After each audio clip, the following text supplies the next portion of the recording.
እንደ ስነ ልቦና ባለሙያ ጓደኛ ስትመርጡ ሊኖር ስለሚገባው ምርጫ መመዘኛ መስፈርቶች ዛሬ ቀድሜ ያሳውቃቸዋል።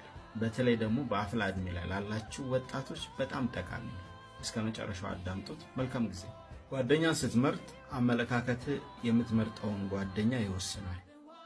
አብሮህ የምታማክረው ጓደኛ ደግሞ በተራው አመለካከትህን የመወሰን ጉልበት ስላለው ወደ ህይወት ዘልቆ እንዲገባ የምትፈቅድለት ሰው በጥንቃቄ መምረጥ ያስፈልጋል።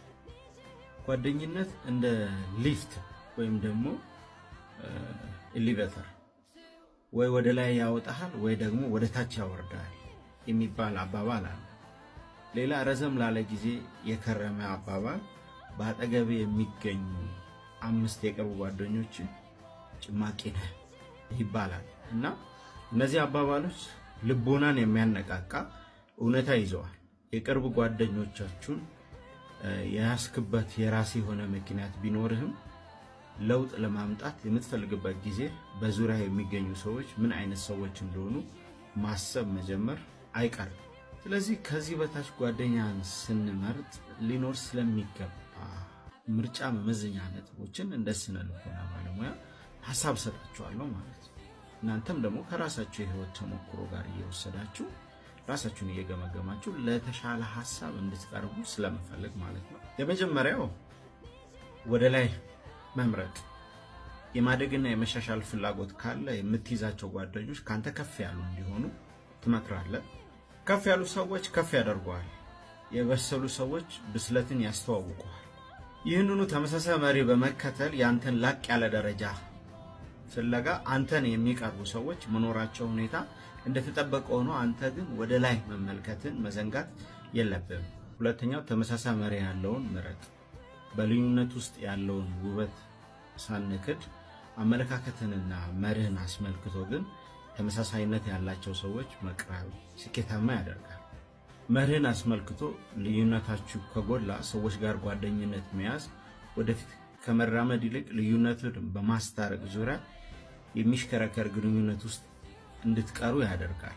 ሶስተኛ ተመሳሳይ ግብ ያለውን መምረጥ። የዚህ ምርጫ ጥቅሙ መደጋገፍና መበረታታት ጉዳይ ነው። ለምሳሌ አንተ ያለ ግብ ህብረተሰብን ማገልገል ከሆነ የቀረበ ጓደኛ ዋና ግቡ ገንዘብ መበልጸግ ብቻ ከሆነ የጋራ የሆነ ሐሳብ በመወያየት የተግባር ድጋፍ መለዋወጥ ሊያስቸግራችሁ ይችላል። አራተኛው በስኬት ደስ የሚለው ምረጥ። ምን ማለት ነው ይሄ?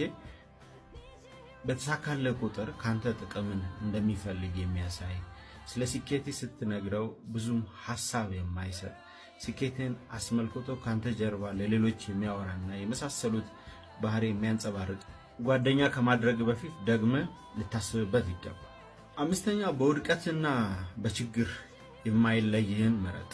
ሁሉም ነገር በተሟላ ወቅት አብሮ ሆኖ ሁኔታዎች እንደ ቀድሞ አልሆን ሲልህና ነገሮች ሲፈራረሱብህ ካንተ ዞር የሚል ባህሪ ያለበት ሰው አይበጅም። እንዲህ አይነት ሰዎች ካንተ ከሚያገኙት ጥቅም አንጻር ብቻ የሚቀርቡ ናቸውና ስሜትህን ጠብቅ። ምክንያቱም በኋላ ላይ የበለጠ እንዳትጎዳ ማለት ነው። ስድስተኛው እውነትን የሚናገርን ምረጥ። አብዛኞቻችን እውነት የሚናገር ሰው ብዙም አንወድምና ምክንያቱም እውነትን ለመቀበል የተዘጋጀን ሰው ለመሆን ይገባል። መጀመሪያ እውነትን የሚነግርህን ሰው ከምታይበት ባህሪ አንዱ አንተ ጋር ሲሆን አንተን ደስ የሚልህን ብቻ እየመረጠ የሚናገር ሁኔታ ነው። እውነተኛ ወዳጅ ግን እየወደደና እያከበረህ ቢያምህም እውነቱን ይናገራል። ይህ አይነት ሰው ባለውለታ እንጂ ጠላት አይደለም። ስለዚህ እንደዚህ አይነት ሰዎች ጓደኛ ካላችሁ በጣም እድለኛ ናችሁ ማለት ነው። ሰባተኛውና የመጨረሻው ማንነትን የሚቀበል ምረጥ። ስህተትን ሳይደብቅ እውነትን እየነገረ ነገር ግን ማንነትን ከስህተትህና ከነጉድለትህ የሚቀበልን ሰው ማግኘት ትልቅ እድል ነው።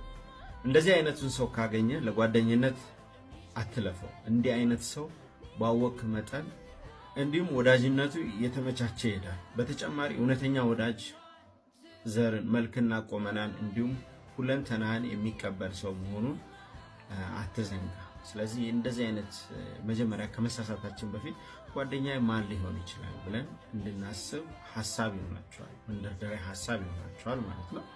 እናንተም ደግሞ ከጠቀማችሁ ሼር፣ ኮፒ ሊንክ ማድረግ አትርሱ። መልካም ጊዜ፣ በሰላም ያገናኛል።